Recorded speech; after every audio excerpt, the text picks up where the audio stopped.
All right, guys, so today we're gonna pull the engine out of the 240 and get it ready for the engine swap. I never pulled one on this car, seems pretty easy. So we're not gonna see how this goes. You can see the owner did a lot of the work for me, the previous owner. No radiator, so don't gotta worry about those fluids. Just gotta get everything else disconnected. I just went ahead and cut the fuel lines. I got most of the harness off, you can tell. That's pretty good. All I got left to do, I gotta pull. Got this weird, if you've ever done this before, if you're gonna do it, there's these weird lines off the exhaust. So this one off the headers here goes actually into the engine block. So it's kind of tricky. And then this other exhaust tube, let's see if I can find it. I don't know if you can see down here, but that loop, it basically loops around the steering rack. So I kind of gotta, it's sort of the exhaust recirculation system of this car, emission stuff. So the exhaust has these extra tubes kind of all wrapped up and everything. So that's the only tricky part. I gotta figure out the right combination. And then I also just gotta undo the drive shaft, transmission mount.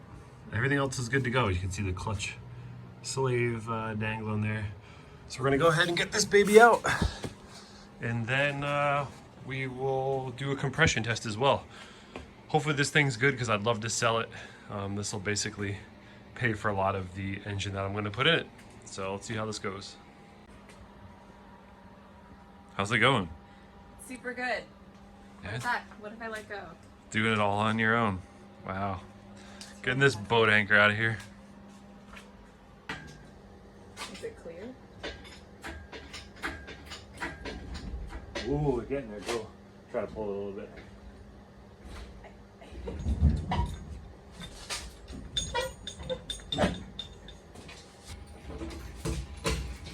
Hold on. Okay.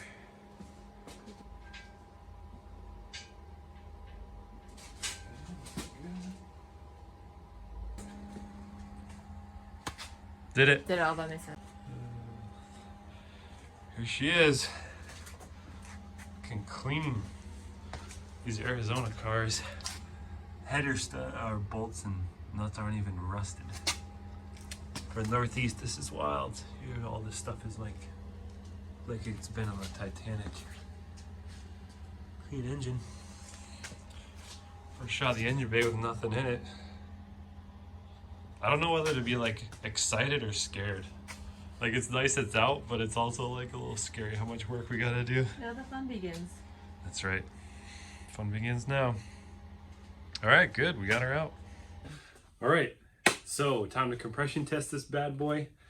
So we have this crazy setup. Chris, if you want to get down here. So I took the car battery out of just the Toyota Matrix. Nothing super strong. If you haven't done this before, this is how you do it. So you get two jumper cables, positive, negative. You can see that comes over here. There's this one stud on the starter, like a big stud. You put that to, yep, that's the positive one. And the negative one, you just put to some ground. We used the case itself.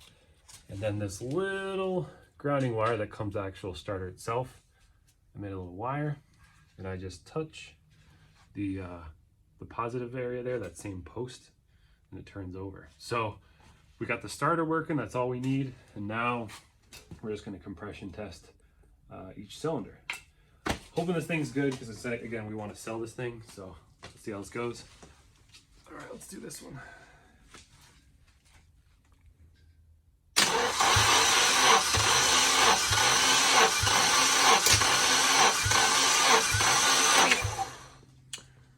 All right, it's looking good.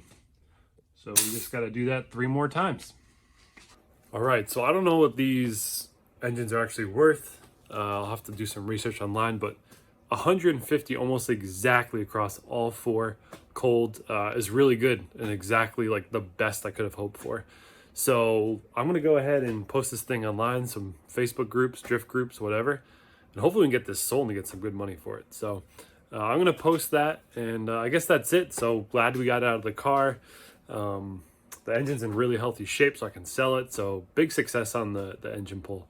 So until the next time, catch you later.